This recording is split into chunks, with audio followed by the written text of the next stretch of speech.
aí galera do YouTube, beleza? Game Mestre aqui com mais um vídeo de tutoriais. Dessa vez eu vou ensinar a mudar a skin da sua conta original. Eu vou ensinar a mudar. Primeiro passo, Minecraft.net. Primeiro passo. Depois vamos fazer o login, que eu vou dar um corte. Enquanto eu faço o login, eu vou dar um corte, galera.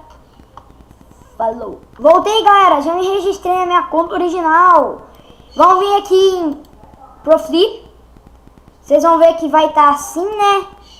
E eu mudei minha skin antes. Ela tinha aqui, ó. E sua skin você vai colocar lá na área de trabalho. Vai aqui, você vai clicar aqui. Clicou, né?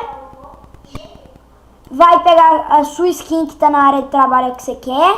Vai pegar e vai colocar aqui. E vão clicar em Upload. E vai aparecer Your Skin. Não sei inglês. É isso aí, galera. Vocês podem ver que eu mudei minha skin. E é só sair no Minecraft e conferir. Se tiver errado, por favor, não me xinguem. É isso, galera. Quem tiver gostado, like, favorito nesse tutorial de como trocar sua skin do Minecraft. Like, favorito, se inscrevam. Fui!